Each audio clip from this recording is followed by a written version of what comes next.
ஈத் முடிஞ்சு ஒரு வாரம் ஆகுது. நான் இன்றைக்கி தான் உங்களை ஷார்ட்ஸ் அண்ட் ரீல்ஸில் வந்து சந்திக்கிறேன். இந்த ஒரு வாரம் லீவ் நான் வேணும்னே எடுத்துக்கிட்டேன். எனக்கு இந்த ரெஸ்ட் வந்து கட்டாயமாக தேவைப்பட்டுச்சு. ஸோ நிறையவே ரெஸ்ட் எடுத்தாச்சு. இனி எப்பவும் போல் வீடியோஸ் வந்துக்கிட்டே இருக்கும். அதில் உங்களுக்கு பிடிச்ச ரெசிபீஸும் வந்து இருக்கும். இந்த வீடியோ நான் ஒரு லஞ்சில் தான் எடுத்திருந்தேன். அன்றைக்கி லஞ்சுக்கு வந்து கால் கறி தான் ஆக்கியிருந்தேன்.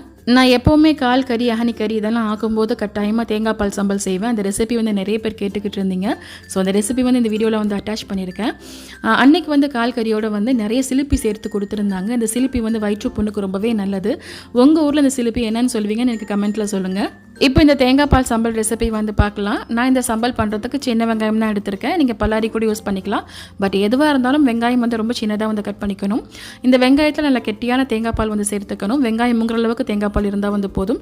தேவைக்கு வந்து உப்பு வந்து போட்டுக்கோங்க.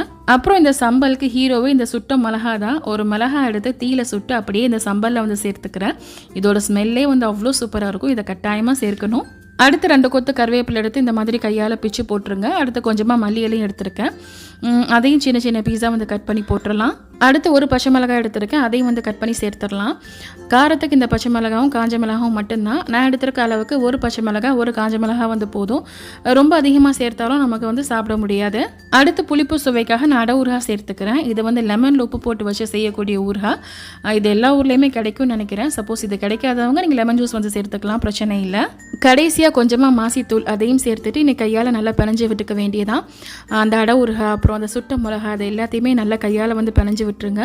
இதை சாப்பிட்றதுக்கே அவ்வளோ ருசியாக இருக்கும். உப்பு எல்லாம் போதுமானு வந்து நீங்கள் செக் பண்ணி பார்த்துட்டு திரும்ப வந்து சேர்த்துக்கலாம்.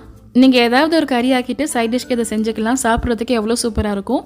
மெயினாக வந்து எங்கள் வீட்டில் வந்து அஹனி கறி அப்புறம் புளியானம் இந்த தேங்காய் பால் சம்பல் இதெல்லாம் செம காம்பினேஷனாக வந்து இருக்கும். அப்புறம் இடியப்ப பிரியாணிக்கும் நாங்கள் இந்த சம்பல் வந்து செய்வோம். இன்ஷா அல்லாஹ் நீங்களும் செஞ்சு பாருங்கள். நல்ல புளிப்பாக காரமாக செம்ம டேஸ்ட்டாக இருக்கும். ரொம்ப ஈஸியாகவும் செய்யலாம். பட் தேங்காய் பால் எடுக்கிறதுக்கு மட்டும் தான் நமக்கு கொஞ்சம் டைம் ஆகும். ஸோ இந்த வீடியோ பிடிச்சிருந்தால் லைக் பண்ணிவிட்டு ஷேர் பண்ணிக்கோங்க. தேங்க்யூ.